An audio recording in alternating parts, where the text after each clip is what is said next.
আমাদের বইয়ে ছিল বড় থেকে ছোট করো, আমরা ছোট থেকে বড় করছিলাম, এখন আমরা আবার একটু বড় থেকে ছোট করে দেখতেছি। বইটা করে দিচ্ছি বড় থেকে ছোট। আমরা এখন বইয়ের উদাহরণটাই করব। তো এর আগে আমরা যে চিহ্নটা দিয়েছিলাম বইয়ের মধ্যে আছে কি বড় থেকে ছোট, তার মানে আমাদের বড় আইটেমগুলো থাকবে কোন দিকে? ডান দিকে। সবচেয়ে ছোট আইটেমগুলো থাকবে কোথায়? সবচেয়ে ডান দিকে। তার মানে আমাকে এরকম কিভাবে চেক করতে হবে এখন দিকে? এখন চেক করতে হবে যেহেতু আমাদের একদম ছোটটা থাকবে বাম দিকে, তার মানে আমাদের যে বাম দিকে থাকে হ্যাঁ না না, এগুলো আপনার অ্যালগরিদমে লিখবে। এখন আগে বোঝানোর জন্য আর কি, যেহেতু আমার সবচেয়ে ছোটটা কোন দিকে থাকবে? বাম দিকে। তাহলে আমার বাম দিকের আইটেমটা কি ডান দিকের আইটেম থেকে ছোট কিনা? ছোট হইলে কি হবে? না, ছোট হলে তো শপিং হওয়ার কথা না, বাম দিকে তো ছোট।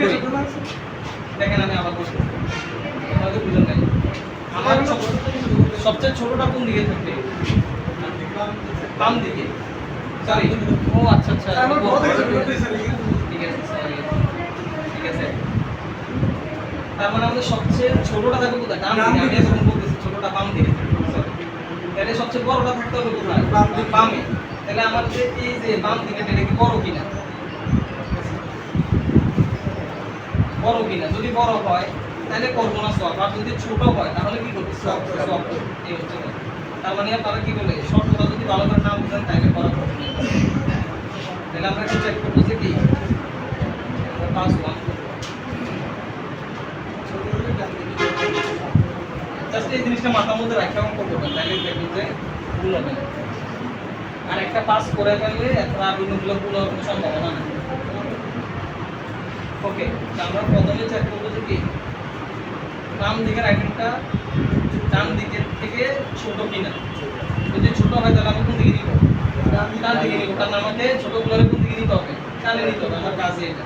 তার মানে এখানে সোয়াপিং হবে। সোয়াপিং এর জায়গার আইটেমগুলো আগে লিখে ফেলবেন, তারপর বাকিগুলো দেন। এখন আমরা আবার এই দুটার মধ্যে চাই 7 26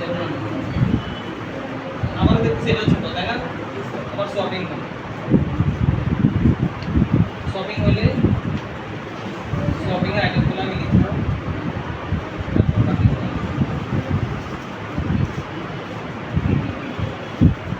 এখন আবার আমরা কার মধ্যে চেক করবো? এই দুজনের মধ্যে। দুজনের মধ্যে সোয়াপিং হবে কি না? হবে না। হবে? হবে না, অলরেডি ছোটটা এটা ডানে আছে।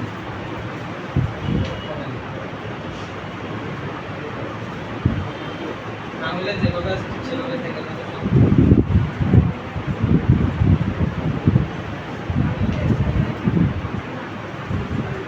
এখন এই দুজনের মধ্যে চেক করবো। তাহলে যদি এটা ছোট, এটাকে আমার ডান দিকে নিতে হবে, তাহলে সোয়াপিং হবে। এখানে আসবে 18, এখানে আসবে 57, এখানে আসবে। আবার দেখলাম আবার সোয়াপিং হবে। এগুলো দেখলে সোয়াপিং হবে, এগুলো একটু বক্স করে রাখলে সাবজেক্ট দেখতে কিন্তু অনেক সুবিধা হবে। তারপরে এখানে আসবে 64, এখানে আসবে 8।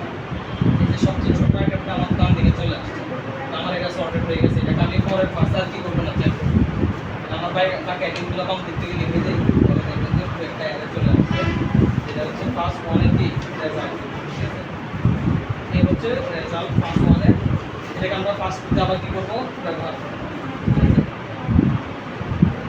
এই হচ্ছে অবস্থা, আবার ফার্স্ট টুতে এটা আমরা ব্যবহার করবো। এটা হচ্ছে পাস ওয়ান। এভাবে করে করে জিনিসটা কমপ্লিট করবো আর কি। তো ভিডিওটা আমরা একটা পাসে দেখাবো, বাকিগুলো নিজেরা কমপ্লিট করবো। একটা পাস পারলে বাকিগুলো পারার কথা।